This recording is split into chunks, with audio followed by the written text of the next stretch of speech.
નમસ્કાર વિદ્યાર્થી મિત્રો, પાઠ 17 માં જે આપણે બેરોજગારીના સંદર્ભે આગળ જોઈ રહ્યા છીએ એમાં તમને ખબર છે કે બેરોજગારીના પ્રમાણ અને એનું સ્વરૂપ કેવા પ્રકારનું છે.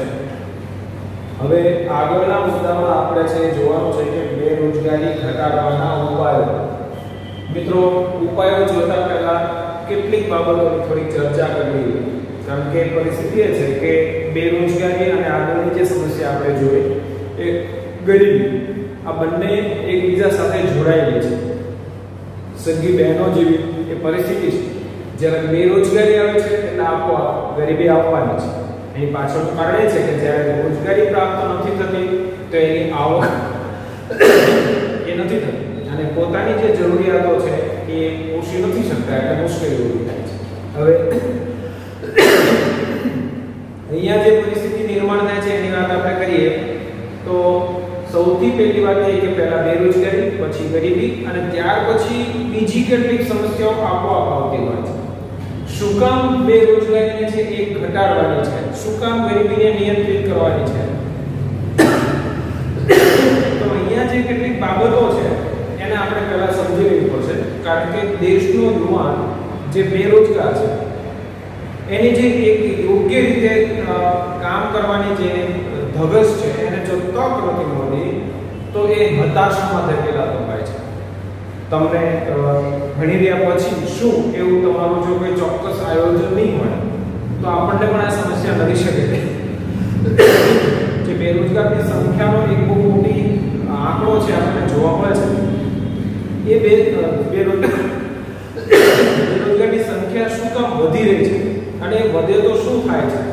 અસામાજિક કે અનૈતિક પ્રવૃત્તિઓ તરફ આગળ જાય છે અને અનૈતિક કે અસામાજિક પ્રવૃત્તિઓ તરફ આગળ જવાના કારણે સમસ્યાઓ નવી પેદા થાય છે અને એ સમસ્યાઓ એ ફરી પાછું એક નવું સમસ્યાનું સ્વરૂપ લઈને નવું સર્જન થતું હોય છે. ત્યારે કેવા પ્રકારની સમસ્યાઓ આપણી સમક્ષ આવતી હોય છે?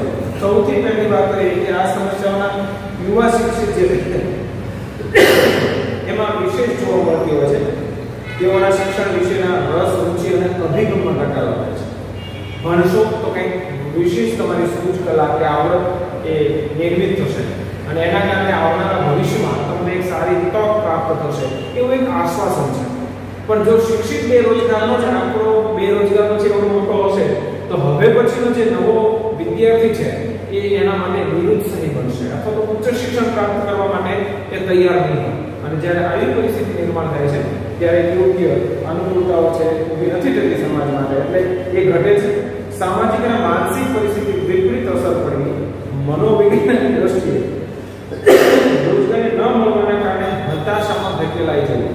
કેટલાક સપનાઓ હોય છે, મારે આવું કરવું છે, મારે આવું કરવું છે, પણ જ્યારે કોઈ જગ્યાએ ગજ નથી લાગતો ત્યારે છે કે વ્યક્તિ હતાશ કે નિરાશ થઈ જાય છે.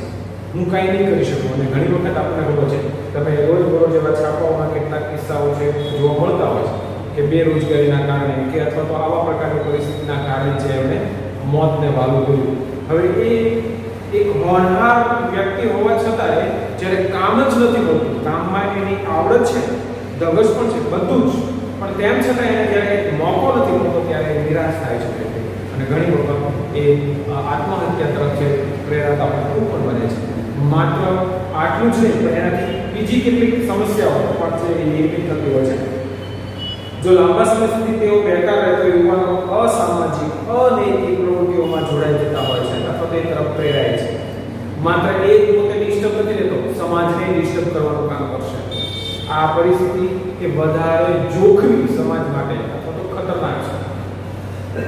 ગુંડાગીરી, ચોરી, લૂંટફાટ, ડકેતી આ તરફ વળે છે. અને એ શું કામ એને જવું પડે છે તો કે ભાઈ એની જે આવક છે એ આવકની જરૂરિયાત એ પોષી શકતો નથી, એટલે હવે એને ખાવા તો જોશે, પોતાની જે જવાબદારી છે એને વહન તો કરવી પડશે. અને જ્યારે વહન સીધી રીતે નથી કરી શકતો ત્યારે સ્વાભાવિક છે કે અનૈતિક આશાઓ છે જશે અને ત્યાંથી પોતાની જે આવક મેળવી અને એ પોતાની જરૂરિયાત સંતોષવા માટે પ્રયત્ન કરશે. પણ પરિસ્થિતિ એ નિર્માણ થાય છે કે એના કારણે સમાજ એ અસ્તવ્યસ્ત થતો હોય છે અને મુશ્કેલી થતી હોય છે. માત્ર એટલું જ નહીં પણ માદક દ્રવ્યોની હેરાફેરી, ગેરકાનૂની વ્યવસાયો, ચોરી, લૂંટફાટ, ખંડણી, વસૂલી આવા ગુનાહિત કૃત્યો કરવા તરફ પ્રેરાતો હોય છે. નશીલા પદાર્થોનું સેવનનો એ આદિ થઈ જાય છે. એટલે શારીરિક રીતે પણ એક નબળો એ પડતો જશે. આજે પણ મોટા ભાગના છે યુવાનો આવા કોઈક ને કોઈક પ્રકારના છે માદક દ્રવ્યોનું સેવન કરતા. મોટા ભાગના એટલે જે નથી કરતા એ સારું છે, પણ કેટલાક એવા યુવાનો છે જે આમાં સપડાય છે. હવે એની પાછળનું ક્યારેક મનોવૈજ્ઞાનિક જે બાબતો છે એને ચકાસીએ તો એવું લાગે કે આ બેરોજગારીમાંથી પસાર થઈ રહ્યો છે અથવા તેને રસ્તો નથી બતાવતો, એટલે ક્ષણિક એ બધી સમસ્યાઓને ભૂલવા માટે થઈને આવા દ્રવ્યોનું સેવન કરે છે. પણ એની સમસ્યામાં વધારો કરે છે, ઘટાડો નહીં. એટલે એ સમસ્યાઓ પછી એક મોટું વિકરાળ સ્વરૂપ લે છે અને આખરે છે કોઈ એવા અનૈતિક રસ્તા તરફ જાય છે કે ત્યાંથી ફરી પાછો વળી શકતો નથી અને મુશ્કેલીઓનો સામનો કરવો પડે છે. ત્યારે એમાંથી બચવા માટે કેટલાક રસ્તાઓ એને છે કે અખત્યાર કરવા પડતા હોય છે. આ બધી સમસ્યાઓ સામાજિક અને આર્થિક અસમાનતામાં પણ વધારો થાય છે. એક તરફ જે આવક ધરાવતો વ્યક્તિ છે એની પરિસ્થિતિ, સામાજિક મોભાથી લઈને આર્થિક સ્થિતિ, આ બધામાં છે એની સારી બાબતો કે સારી પરિસ્થિતિ હોય છે. જ્યારે બીજા પક્ષે જે બેરોજગાર વ્યક્તિ છે એની મુશ્કેલી છે એમાં સતત વધતી જતી હોય છે. એ પરિસ્થિતિના કારણે મુશ્કેલી ઊભી થતી હોય છે અને બેકાર કુટુંબની સ્થિતિ વધુ કપરીને દૈનિક બનતી હોય છે. આ સમાનતા આવકની માદક દ્રવ્યો કે અન્ય વ્યસનો તરફથી વળે છે.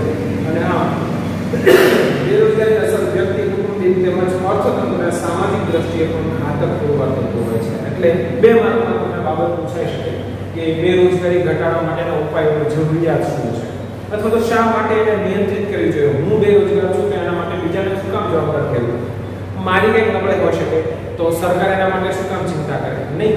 પણ સરકારે એક એવા પ્રકારનું માળખું તો ઊભું કરવું પડશે. એ પછી પ્રાઇવેટ સેક્ટરે હોઈ શકે, સરકારી સેક્ટરે હોઈ શકે કે એમાં દરેક હાથને કામ મળે. કામ કરવા માંગતો જે વ્યક્તિ છે એને કામ નથી મળતું ત્યારે એ સમસ્યાનું સ્વરૂપ લે છે. હવે એવું શું કામ થાય છે એની પાછળની કેટલીક બાબતો છે જવાબદાર કે ભાઈ સરકાર આની તકોનું સર્જન નથી કરતું એવું નથી. સરકાર દ્વારા પણ વિશાળ તકો સર્જાય છે.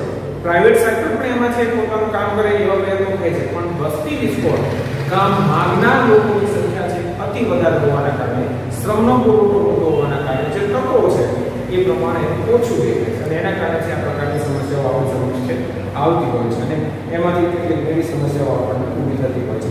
હવે એ નિવારવા માટે થઈને જે કેટલીક યોજનાઓ કે કેટલીક બાબતો છે એની ચર્ચા આપણે અહીંયા કરવાની છે. યાદ રાખો કે ગરીબી અને બેરોજગારી બંને જો દૂર એક જ કામથી થઈ શકે જો રોજગારી આપી શકે. રોજગારી આપો છો એનો મતલબ એવો છે કે એને બેરોજગારી દૂર થાય. બેરોજગારી દૂર થાય એટલે આવક શરૂ થાય તો ગરીબી રેખાથી બહાર નીકળી શકશે.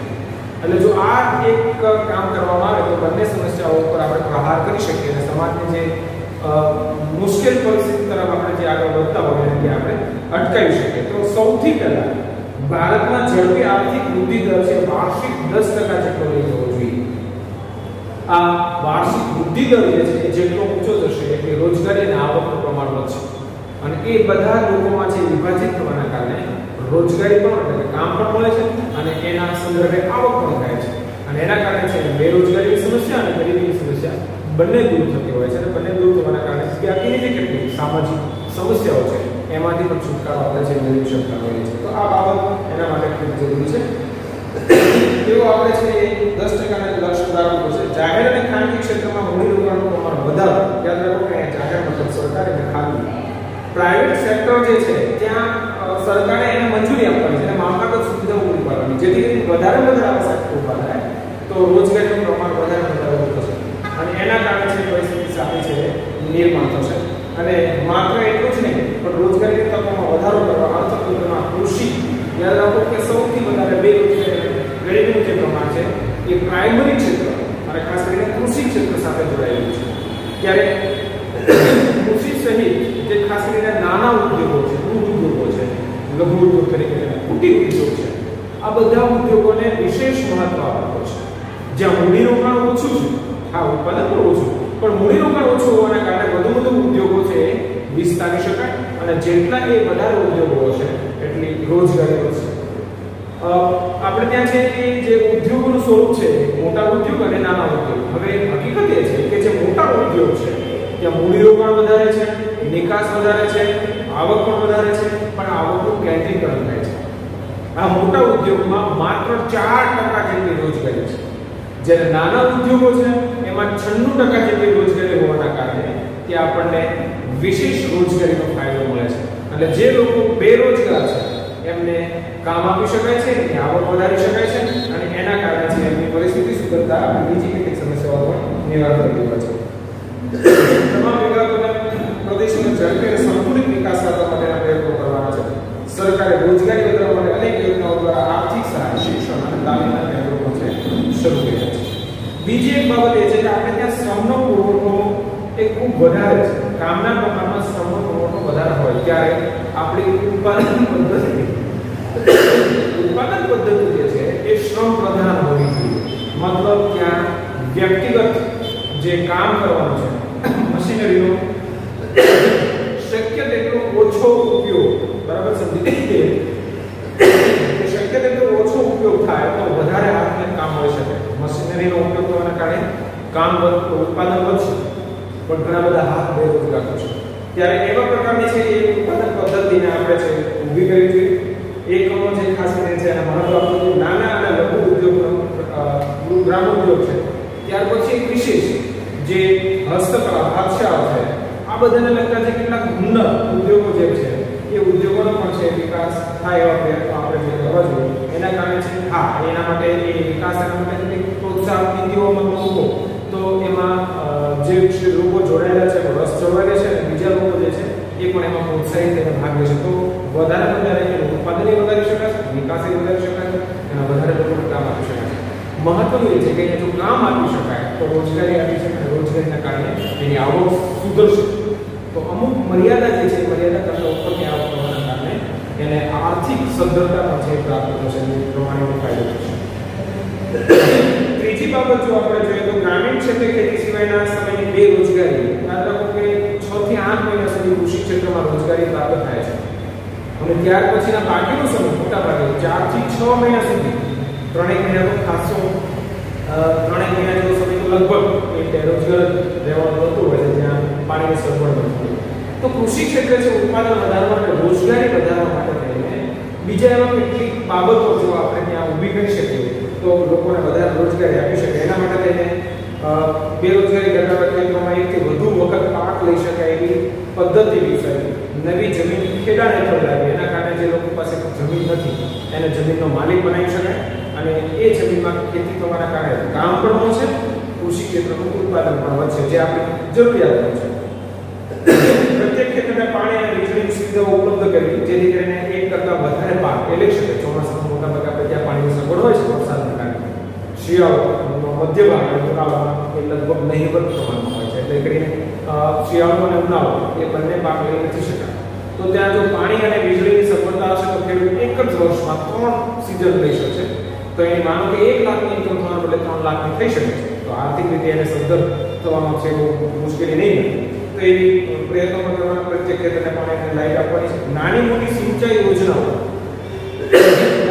સિંચાઈ યોજનાઓ જ્યારે બને છે ત્યારે પણ રોજગારી મળે છે, અને સિંચાઈ યોજનાના પાણી સંગ્રહ કરવાના કારણે પછી કૃષિ ક્ષેત્રમાં વધારે ઉત્પાદન પ્રક્રિયાના કારણે પણ છે ફાયદો થતો હોય છે. ડેમ, ચેકડેમ, જળાશયો, નહેરો, ટ્યુબવેલ, બંધો, સડકો, આ બધી બાંધકામ પ્રવૃત્તિઓ છે. એમાં જ્યારે નિર્માણ થાય છે ત્યારે કામ મળશે, અને નિર્માણ થઈ ગયા પછી સડક છે એટલે કે બાજુના સેન્ટરમાં જઈને તમે રોજગારીનો અભાવ છે ત્યારે તમે રોજગારી પ્રાપ્ત કરી શકો છો. એટલે તમારી આવક ચાલુ રહે છે. એટલે એ જ્યારે નિર્માણ થાય છે એ સમયગાળા દરમિયાન તો ખરું છે, પણ એ નિર્માણ થઈ ગયા પછી એ તમને છે સતત ઉપયોગી તૈયાર કરે છે. બે પ્રકારનું કામ આપણે કરવાનું છે. એની સાથે ખેતી સાથે બીજી કેટલીક પ્રવૃત્તિઓ હોય, દાખલા તરીકે મરઘા બતકા, મત્સ્ય ઉદ્યોગ, પશુપાલન, ડેરી ઉદ્યોગ, વનીકરણ જેવા કાર્યક્રમો છે ગ્રામીણ ક્ષેત્રે અમલમાં મૂકી ઓછા મૂડીરોકાણથી વધુ લોકોને રોજગારી પૂરી પાડી, અને એ મુજબ જે રોજગારલક્ષી છે એ આયોજન થવાના કારણે લોકોને છે વધારે રોજગારી આપી શકાય. એની જે સમસ્યાઓ છે એના આપણે નિવારી શકીએ. તો આ પ્રકારની પરિસ્થિતિ ત્યાં છે થતી હોય છે. આગળનું સ્ટેપ જોઈએ તો ગ્રામીણ ક્ષેત્રે રોજગારીની તકો વિસ્તારવી જોઈએ, અને તેઓને ત્યાં જ પૂરતી આવક અને રોજગારી પ્રમાણસર મળી રહે તો શહેર તરફ છે સ્થળાંતર ઘટાડી શકાય. મોટાભાગની પરિસ્થિતિ એવી છે કે અત્યારે ગ્રામ્ય કક્ષાએ રોજગારી મેળવી એ અઘરી થાય છે, ખાસ કરીને સિઝન ન હોય ત્યાં, અને એના કારણે છે લોકોની ઘટે છે, રોજગારી ઘટે છે એટલે એ શહેરો તરફ વળે છે અને શહેરોમાં જવાના કારણે કદાચ રોજગારી પ્રાપ્ત થાય છે પણ એટલી એની જરૂરિયાત પૂરતી કદાચ ન બને અને એના કારણે છે કેટલીક શહેરની સમસ્યાઓ ગંદા વસવાટો છે, અમુક પ્રકારની છે એ વસ્તીની ગીચતા છે, સ્લમ વિસ્તાર છે, આ બધાના સંદર્ભે કેટલીક સમસ્યાઓ છે ઊભી થતી હોય છે. ત્યારે જો ગ્રામ્ય કક્ષાએ જે લોકોને કાયમી ધોરણે રોજગારી પ્રાપ્ત થાય એવા પ્રકારની જો વ્યવસ્થા ગોઠવી શકીએ તો આપણને જેનો ફાયદો એ થતો હોય છે. એ ફાયદો થવાના કારણે ત્યાંના લોકો ગામડાના લોકો ગામમાં જ રહેશે અને શહેરી કક્ષાએ છે એનો ધસારો ઘટવાના કારણે શહેરની સમસ્યાઓ પણ એ નિવારી શકાશે અને બંને જગ્યાએ આવક થતી હોવાના કારણે બેરોજગારીનો પ્રશ્ન પણ હલ થશે, સાથે ગરીબીનો પ્રશ્ન પણ છે આપણે હલ કરી શકીએ.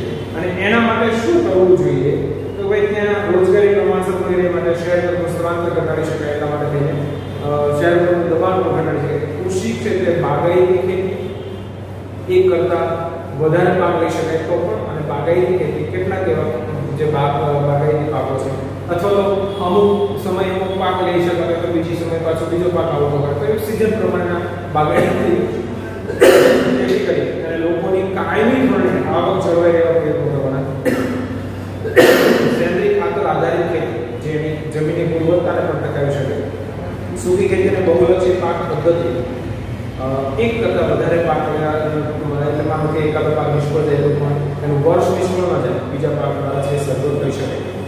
બહુલક્ષી પાક પદ્ધતિ શાકભાજી ફળોની ખેતી તરફ જો આપી અને પ્રોત્સાહન ગ્રામીણ ક્ષેત્રે શિક્ષણમાં ગુણવત્તા અને પ્રમાણ વધે તેના પર છે વધુ ધ્યાન આપવાનું કામ એ આપણે કરવાનું છે. ખાસ કરીને કેટલીક વખત એવું બનતું હોય કે શિક્ષણ અને આરોગ્યના કારણે લોકો ગ્રામ્ય કક્ષાએ કે શહેરી કક્ષાએ છે આવતા હોય ત્યારે એ ગ્રામ્ય કક્ષાએ પણ જો ઉપલબ્ધ થાય તો એ લોકોની બાકીની સમસ્યા પણ છે ઘણી હલ કરી શકાય. રોજગારીના નવા ક્ષેત્રો ઉભા થવાના કારણે તેની આવક અને રોજગારી આ બંને છે મળવાના કારણે પછીનો એમનો છે આશય શહેર તરફ જવાનું ખાસ રહેશે નહીં પણ બાકીની જે સુવિધા શિક્ષણ, આરોગ્ય, આવક અને ગરીબી પરિસ્થિતિ બહારની પરિસ્થિતિ નિર્માણ થાય એ જરૂરી છે. ગ્રામીણ ક્ષેત્રે માનવ વિકાસને ટકાવી રાખવા માટે તેમના આરોગ્ય યાદ રાખજો કે ખાસ કરીને માળખાગત સુવિધાની સાથે એમની જે બાકીની જરૂરિયાતો છે એ પણ સંતોષાય એ જરૂરી છે. એમાં આરોગ્ય, શિક્ષણ, ચોખ્ખું પીવાનું પાણી, પૌષ્ટિક આહાર, વીજળી, રસ્તાઓ, બેન્કિંગ, વીમો, ઇન્ટરનેટ, સંદેશાવ્યવહાર, મોજ શોખની સવલતોનો વધારો કરે, જળ સંચયની પ્રવૃત્તિઓ સાવધાની, સ્થાનિક મિલકતોનું નિર્માણ કરીને સ્થાનિક ઉદ્યોગોને વિકાસ અને પ્રોત્સાહન આપીને રોજગારીમૂલક કાર્યક્રમો કરીને ગ્રામીણ લોકોના જીવનમાં ગુણાત્મક અને પરિણાત્મક સુધારો લાવવાનો મુખ્ય હેતુ રહ્યો છે.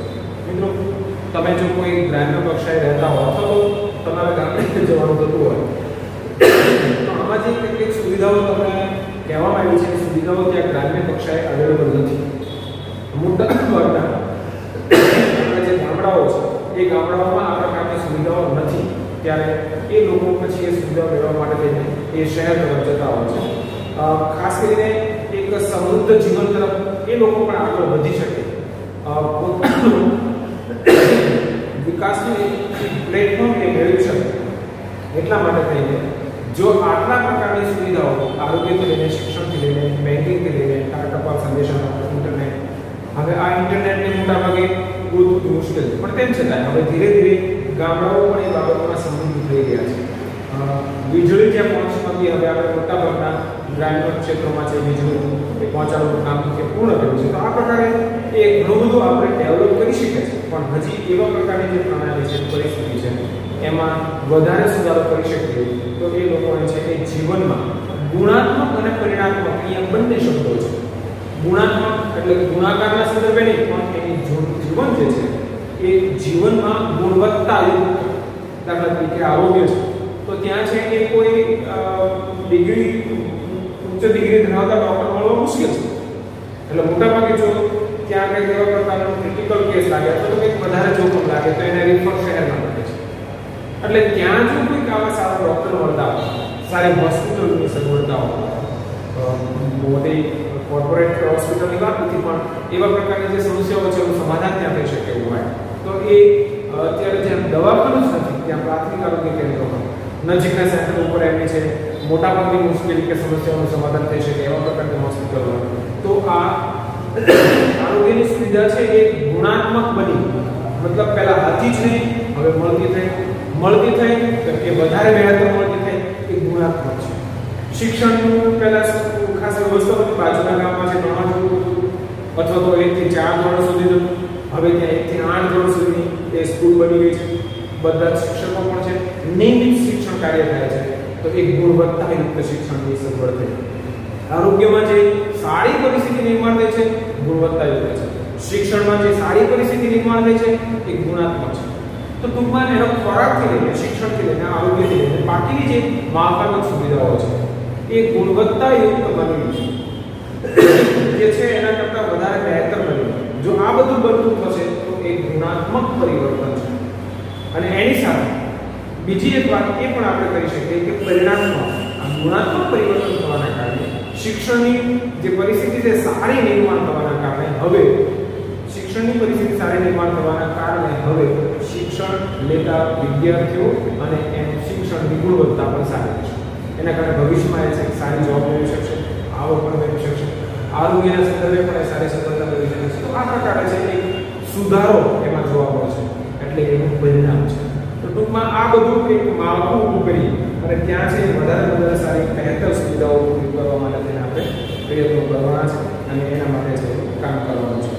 આગળનો એક મુદ્દો જે છે એને પણ આપણે સાથે અત્યારે જોઈ લઈએ. શિક્ષિત બેરોજગારી અને યુવા બેરોજગારીમાં ઘટાડો કરવા માટે તેમાં કૌશલ્યનો વિકાસ કરવો અને શિક્ષણને અનુરૂપ રોજગારી પૂરી પાડવી. યાદ રાખજો કે તમે બધા જ્યારે ભણી રહ્યા છો ત્યારે સીધી વાત છે કે ભણવાની સાથે માત્ર માનો કે તમારા 92% હશે, 95% હશે, સંભવ છે કે તમે મેરિટમાં ટોપ ઉપર હશો, પણ હવે પછી કદાચ એવું બનશે કે તમે પ્રાઇવેટ સેક્ટર સાથે જોડાઓ છો ત્યારે તમારી પાસે એ કામ કરવાની કુશળતા કેવી છે. સંભવ છે કે 67% 92% કરતાં નોકરી ટકાઓ વધારે મજબૂત હશે. તો તમારી પાસે માનો કે નોકરી કરવી એ જરૂરી નથી કે નોકરી જ કરવી, તમને કોઈ બીજા ક્ષેત્રમાં રસ છે તો એમાં જઈને તમારી કારકિર્દી દરેક ક્ષેત્રો ખૂબ મહત્વના છે, ખૂબ વિકસવાની તક પણ છે. મહત્વનું એ છે કે એ ક્ષેત્રમાં તમે બરાબર કામ કરતા હોવો જોઈએ, તમારો એમાં બરાબરનો રસ. જો એવા ક્ષેત્ર સાથે તમે જોડાશો તો કામનો બોજ પણ નહીં લાગે અને કામ કરવાની તમને ધગશ કે હોશ રહેશે અને આપોઆપ તમારું કામ અને નામ બંને મળવું થશે. ત્યારે આપણી પાસે જે કૌશલ્ય છે એવું જરૂર નથી કે તમે ક્ષેત્રના જોઈએ કે આર્ટના કોઈ બીજા ક્ષેત્રમાં જ હોય. સંભવ છે કે તમારી કોઈ બીજી માઇન્ડને લગતી જે માસ્ટરી છે એ પણ એમાં હોઈ શકે. તો આવા વિશિષ્ટ પ્રકારના કૌશલ્ય એ તમારી પાસે જો નિર્માણ થયેલું છે, તમારી પાસે હશે તો કામ તમને શોધતું આવશે, તમારે નોકરીને શોધવાની જરૂર પડે. એટલે એવા પ્રકારની રોજગારી છે આપણે પૂરી પાડવાની છે. શિક્ષણ પણ સ્થાનિક કક્ષાએ જે ઉદ્યોગ ચાલે એવા છે અથવા તો શિક્ષણ તમારું જે છે એ પ્રકારના ઉદ્યોગો ત્યાં ચાલુ થતા હોય. ટૂંકમાં એવું સમજો કે તમારી આવનારી ભવિષ્યની જરૂરિયાતને ધ્યાનમાં રાખીને એવા પ્રકારના એ વિષયો સાથે તમે આગળ વધશો તો તમારે નોકરીની બહુ રાહ નથી જોઈએ. તમને સરળતાથી તમારું કામ એ મળી જશે. કુશળ કારીગરો પેદા થાય તે વ્યવસાય લક્ષી અને તકનીકી શિક્ષણ નીતિ અપનાવી જોઈએ. કેટલાક વિદ્યાર્થીઓ છે ડિપ્લોમા કોર્સમાં જોડાઈ જતા હોય છે. નામનું એ શિક્ષણ પ્રમાણ માટે કોઈ એક ક્ષેત્રમાં એ નિષ્ણાત બનીને બહુ ટૂંકા સમયગાળામાં છે કામ કે રોજગારી મેળવી શકે એવા પ્રયત્નોના કારણે છે એ શિક્ષણ મેળવતા હોય છે.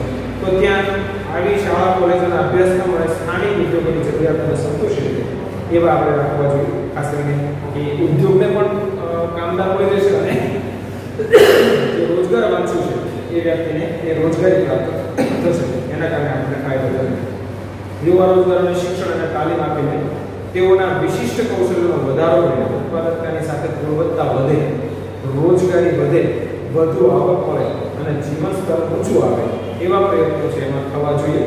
અને એ પ્રકારે જો આ પ્રકારની વ્યવસ્થા થશે બધું જ એની ગુણવત્તા, એની આવક, એ પરિસ્થિતિ નિર્માણ થશે તો હવે આપણે છે જીવન સુધારી શકીએ છીએ અને એ જીવન સુધારાના કારણે એ આપણે વધારે સમસ્યાનો છે સમાધાન મૂકી શકશું.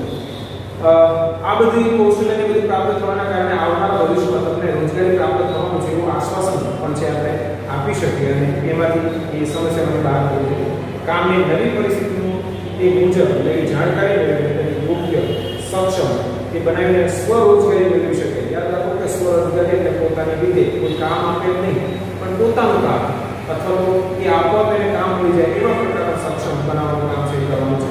અને એ સ્વરોજગારી મેળવી શકે અને વૈશ્વિક દેશોની શ્રમશક્તિની તુલનામાં વૈશ્વિક સ્તરે ભારતીય યુવા સમકક્ષો ઊભો રહી શકે એવી સ્થિતિ સર્જવાનો પ્રયત્ન કરવાનો છે. દુનિયાના બીજા કેટલાક દેશો એવા છે જે ટેકનિકલ ક્ષેત્રથી લઈને બીજા એવા કેટલાક ક્ષેત્રોના નિષ્ણાત હોય.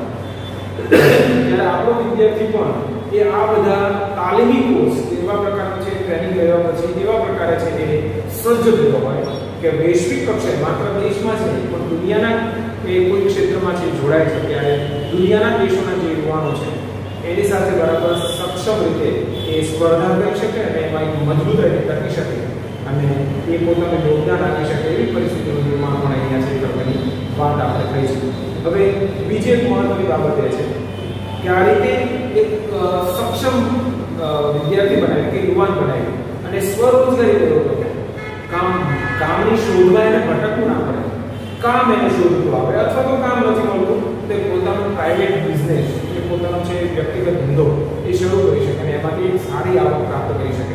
એટલે એને બેરોજગારીનો કે ગરીબીનો સામનો ન કરવો પડે. એવા પ્રકારનું તકનીકી શિક્ષણ જે જુદા જુદા શિક્ષણ કે વ્યવહાર આપણે જે મોટાભાગે લઈએ છીએ એવા પ્રકારના શિક્ષણ કરતાં જો તમને એવા કોઈ ક્ષેત્રમાં રસ હોય તો એ ક્ષેત્રમાં જોડાય અને આપણે વહેલી ઝડપથી અને સારી એ તક પ્રાપ્ત કરી શકીએ છીએ. એવા કેટલાક કોર્સ જે છે એ કોર્સમાં પણ આપણે છે જોડાઈ શકીએ અને એમાંથી સારી આવક પ્રાપ્ત થઈ શકે. તો આ પ્રકારે છે એ કેટલીક જે સમસ્યાઓ છે ખાસ કરીને બેરોજગારીના સંદર્ભે આપણે ભણી રહ્યા છીએ. ત્યારે અહીંયા આપણે અત્યારે 6 જેટલા છે મુદ્દાઓ જોયા છે. હજી 4 જેટલા મુદ્દાઓ અને છેલ્લો જે વિશ્વશ્રમ બજાર છે એના સંદર્ભે આપણે ભણવાના છે.